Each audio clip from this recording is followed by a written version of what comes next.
Ito ang pang-NBA mga kapatrol. Kai Sotto, nagmistulang import sa Kashigaya Alphas. While against Otsunomiya Brex, ay pinakitaan ni Kai Sotto ang lahat ng kanyang mga NBA-like moves at siyang nagiging leading scorer ng team. At Stephen Curry, ibinahagi kung paano nagbigay sa kanya ng kumpiyansa sa LeBron James. Well, yan ang ating panoorin in this video, pero bago yan ay meron muna tayong pag-giveaway. Hey, hey, hey! Attention mga kapatrol! Get ready for an epic giveaway! Once Express Info hits 150k subscribers, one lucky winner will win the incredible Oppo Reno 11F 5G smartphone. Here's how to join. Step 1. Subscribe to Express Info right now. Step 2. Like this video. Then step 3. Comment anything good and positive about our idol Kai Sotto. Super easy. Just subscribe, like, and comment. Ito ang pang-NBA. Kai Sotto, nagmistulang import sa bago niyang teams sa last 3 tune-up and pre-season games ng Alphas. Nagkaroon siya ng double-double with 5 blocks sa isang game, tapos nagpakita pa ito ng isang all-around performance sa susunod na game na kung saan umiscore siya ng 19 points and 9 rebounds, and against Otsunomiya Brex ay another 20-plus game at siya ang leading scorer ng team. Diba parang import lang? Well, don't get me wrong. Siguradong may mag-aalburuto na naman kapag binagit natin na parang import si Kai when technically speaking ay import naman talaga siya. Well, in context, isang Asian import si Kai Sotto, pero it is everybody's understanding na lesser ang mga Asian imports compared sa mga world imports na karamihan ay galing US, Africa, America, and even Europe. Sila ang real import na kung tatawagin ay mga world imports. Malaki ang distinction ng Asian import at world import sa Japan D-League. And more often than not, ang mga world imports talaga ang nangunguna sa bawat team, katulad rin dito sa PBA na merong import at sila talaga ang sinasandalan at nakasalalay sa kanila ang success ng isang team. Pero with Kai Sotto, ay siya ang nagiging parang world import, kaya nagiging 3 o 4 na ang kanilang world import kahit na Asian import lang ang ating idol. Si Kai na kasi ang nagiging main man ng Alphas, and it shows sa kanyang mga performances sa kanilang mga tune-up games at pre-season game.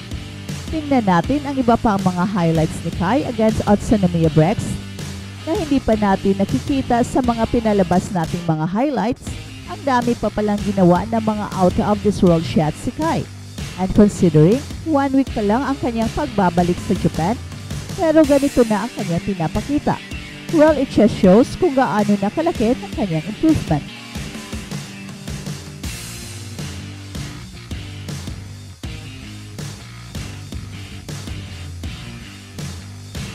At balitang NBA naman, si Stephen Curry ay nagpasalamat kay LeBron James sa pagbigay sa kanya ng kumpiyansa noong siya ay nakaranas ng shooting slump sa Olympics.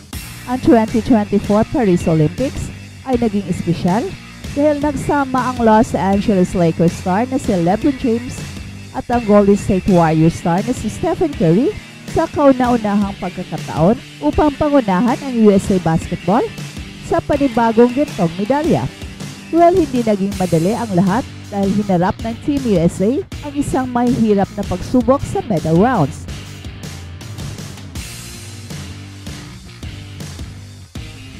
Kung saan nakabawi sila laban sa Serbia at humawak ng kanilang kalamangan para talunin ang host na France at nagwagi ng ginto. When it mattered most, sina Stephen Curry at LeBron James ang nagbigay ng kanilang pinakamahusay na performance para sa kanilang kupunan upang maiwasan ang nakakadismayang pagtatapos ng torneo. Ito ay lalong mahalaga para kay Stephen Curry dahil ito ang kanyang unang Olympics at nahirapan siya sa kanyang mga malalayong tira sa kanilang unang mga laro. Sa kalaunan, nahanap na rin ni Stephen Curry ang kanyang ritmo gaya ng madalas niyang ginagawa bilang pinakadakilang shooter sa kasaysayan, kaya't hindi nagtagal ang kanyang paghihirap.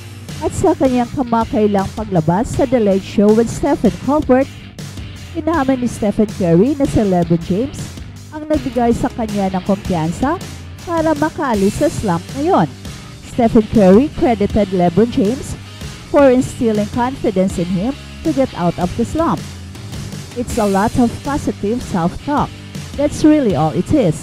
We were winning, and I was doing my part, doing other stuff, setting good screens, trying to just play hard and play good defense. Pero alam ni Curry na kailangan niyang makapag-shoot dahil yun ang dahilan kung bakit siya nandoon. Naalala pa nga niya pagkatapos ng kanilang laban sa Puerto Rico sa pool play round. Nagkaroon si Stephen Curry ng interview sa isa sa mga taga-Bay Area at habang nagsalita siya, tinanong siya kung ano ang nangyayari sa kanyang tira at lumabas ang positibong sagot ni Curry na hindi siya nag-alala, nanalo sila at alam niyang darating din siya sa punto na makaka-point. Alam niyang may paparating na sunod-sunod na puntos. At sa pagsabi ni Stephen Curry sa punto na yon, lumakad si LeBron James sa kanyang likod at nagsabi na damn right it is with his baritone voice, and I was like yeah. At talagang nagulat itong si Stephen Curry sa sinabi ni LeBron James. Well, hindi siya sanay na magustuhan ang taong yon pagkatapos ng lahat ng kanilang mga labanan sa court. At nagkasama na silang dalawa, mga kakampi at magkaibigan, at talagang nagbigay ito ng kumpiyansa kay Stephen Curry at dumating ito sa tamang panahon. Si LeBron James ay palaging kilala bilang isang mahusay na kakampi na nagbibigay ng kumpiyansa sa kanyang mga kasama, at ito ay isa lamang sa mga pinakabagong halimbawa matapos ang maraming taon ng matinding tunggalian sa court.